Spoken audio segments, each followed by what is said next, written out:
Money. Some have it, some don't. Some have mastered it, but most are still chasing it. You may think of money as just numbers and spreadsheets and math, or an equation that needs to be solved. But the real financial decisions are made far away from calculators, around dinner tables with ego, pride, fear, and personal history. The true nature of money is the dance between the cold arithmetic of a spreadsheet and human nature.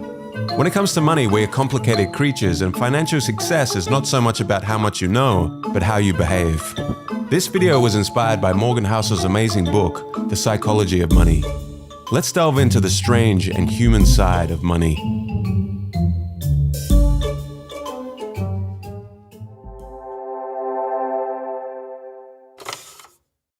Your financial DNA.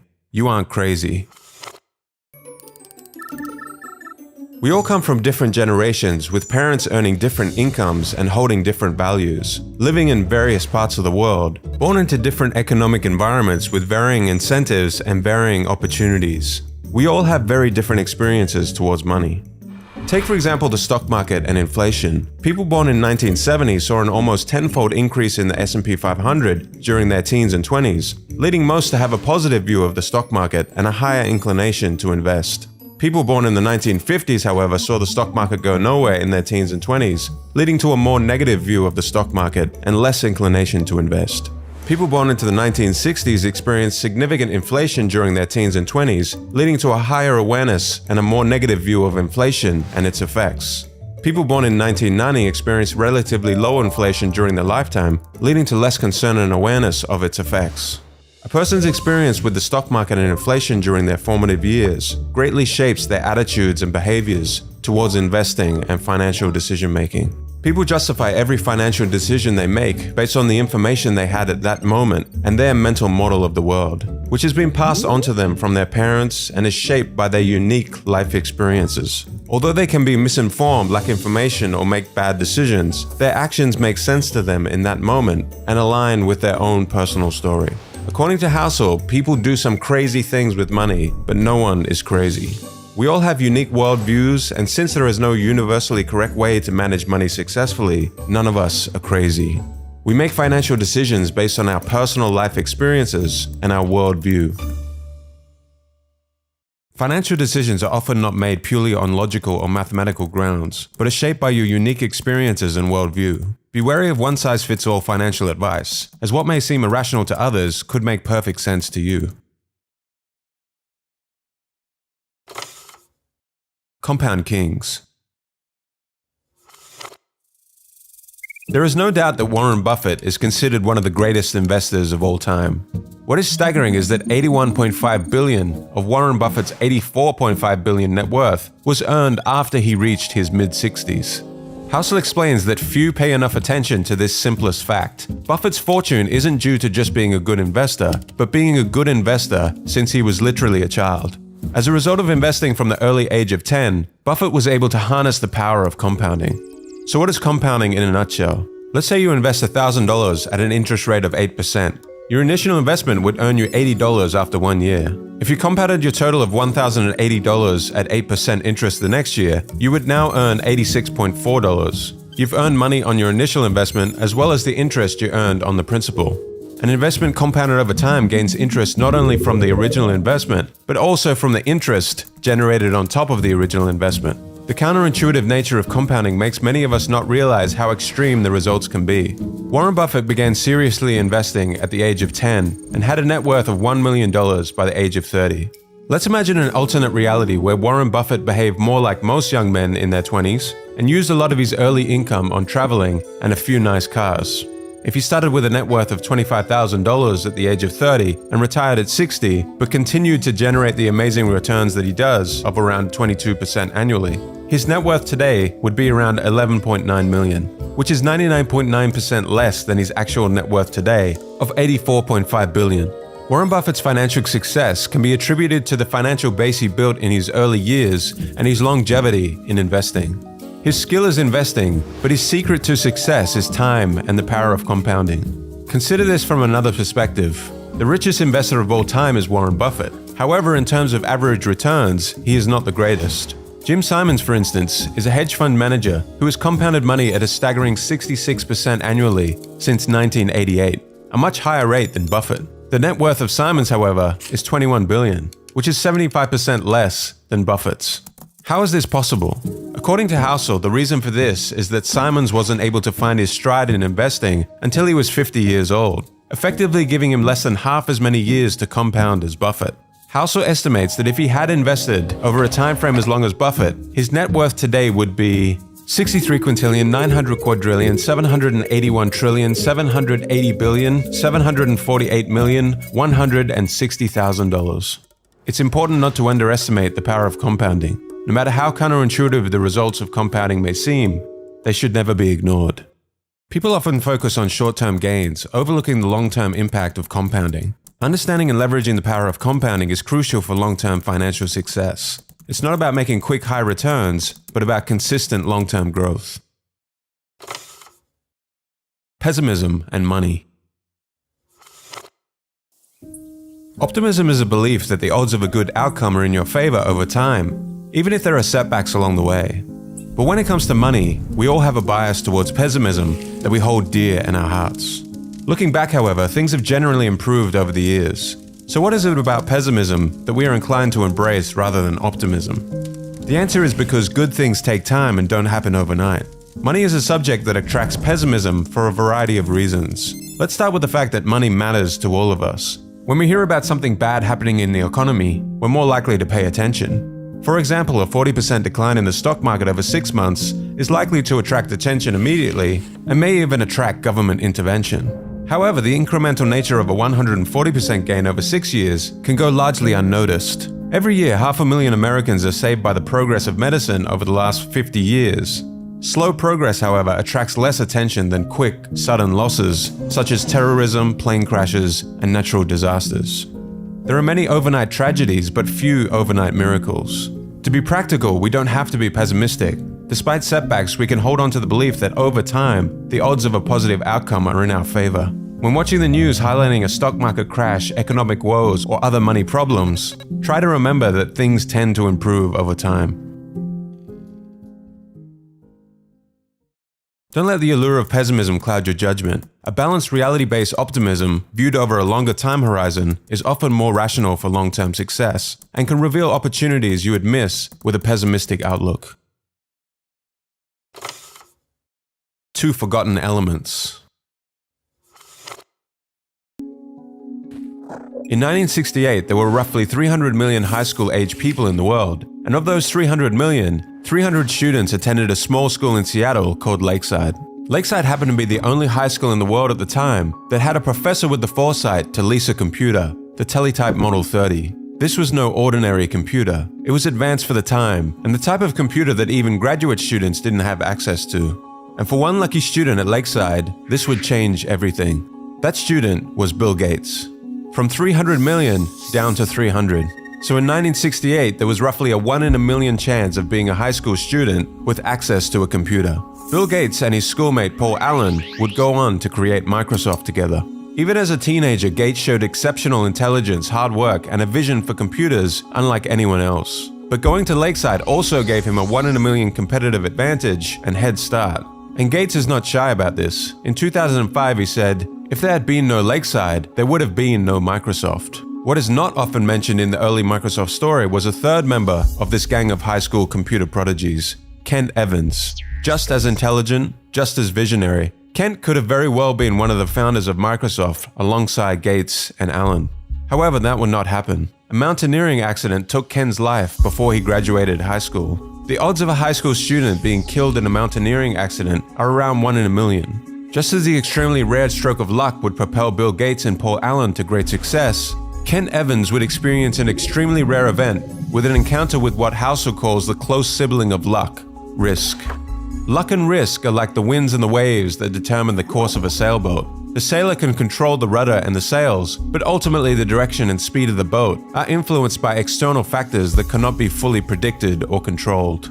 The pursuit of success is full of twists and turns, and the role luck and risk play in shaping our lives is an important perspective to keep in mind. Understanding that success is a complex combination of factors, including both talent and luck, can help us approach our own financial decisions with greater humility and perspective.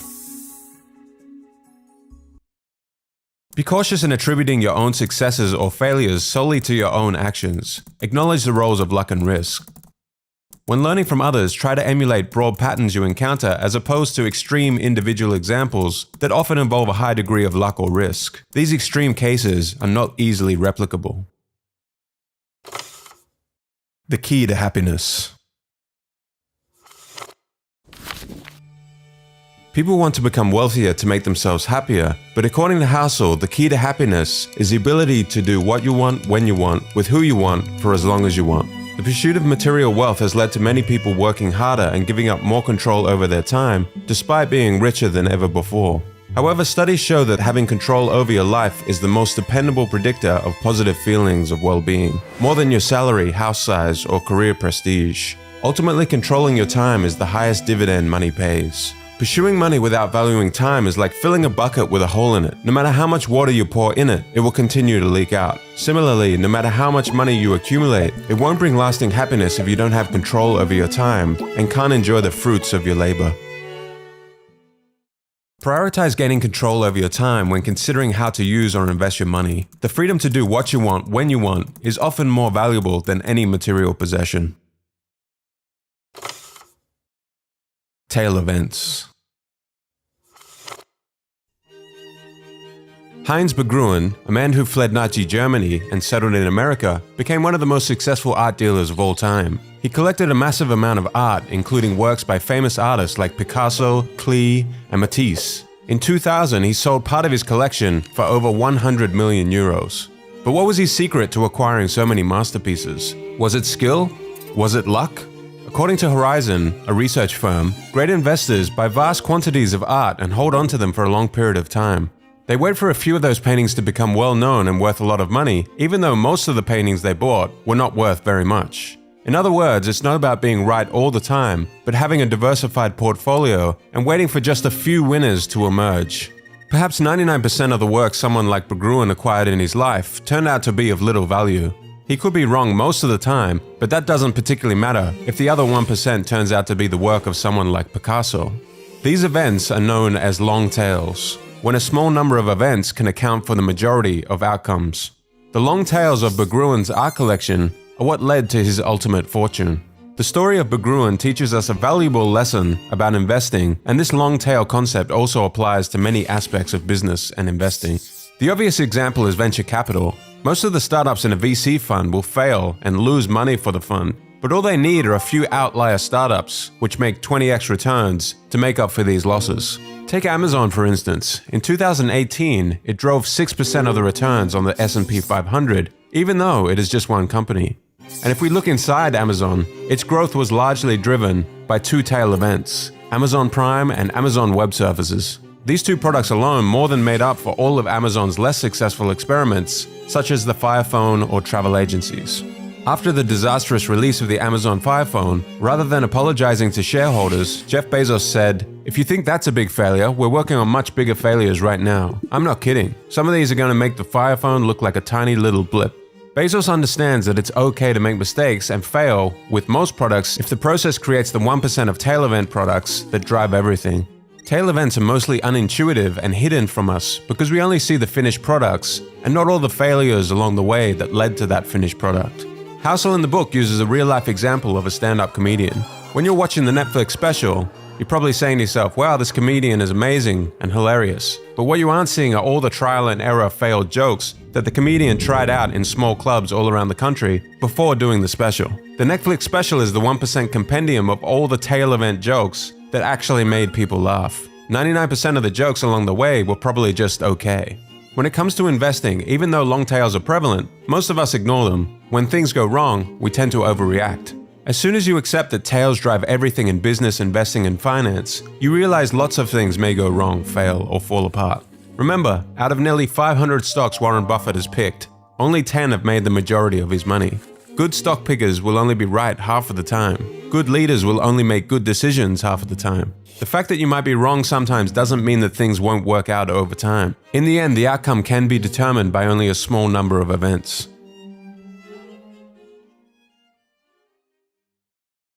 In investing in business, don't sweat frequent failures or average results. Success often hinges on a few major wins or tail events that outweigh your losses. True wealth versus being rich. It's so important to understand the difference between being rich and being wealthy.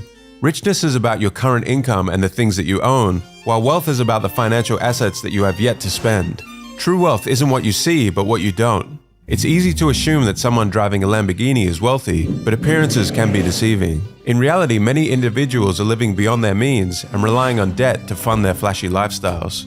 Wealth isn't about the cars you drive, the diamond rings, or the homes you own. It's about those financial assets that you have yet to spend. Accumulating wealth takes self-control and restraint. The diamonds, watches, and first-class upgrades that you decline all contribute to your overall wealth.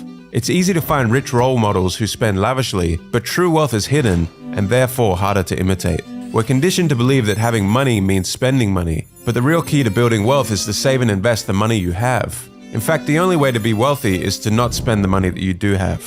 The next time you see someone driving a fancy car or living in a big house, remember you can't judge wealth by appearances alone. The true key to wealth is self-control, restraint, building assets, and investing in your future. Aim for long-term financial security by accumulating valuable assets. Rather than equating wealth with material possessions like flashy cars and luxury goods, focus on building true wealth, not just the appearance of being rich. The real price. Imagine you're climbing a mountain with the goal of reaching the peak and admiring the amazing view. Maybe you will get sunshine that day, maybe rain. You may get lost, you may fall and injure yourself. The difficulty of the climb is not always apparent until you're in the thick of it. From the ground looking up, the path to take may seem obvious, but along the way you will certainly need to reassess and change your path to the peak. You are under no illusion, however, that there will be some golden escalator that will safely take you to the peak. You understand before the climb that this uncertainty and risk is just the price you have to pay to get to the top. But when it comes to investing in the stock market, many people think they can avoid the uncertainty and risk and get something for nothing. Housel likens the stock market to getting a new car. If you want to get a new car, you have three options. You can buy a new car, buy a used one, or you can steal one. The new car is a higher price, but the reward is greater. Think of the new car like aiming for 12% returns from the stock market. The used car is cheaper, but also comes with less reward. The used car is a much safer investment, but only returns 4% per year. Stealing a car is like trying to get something for nothing.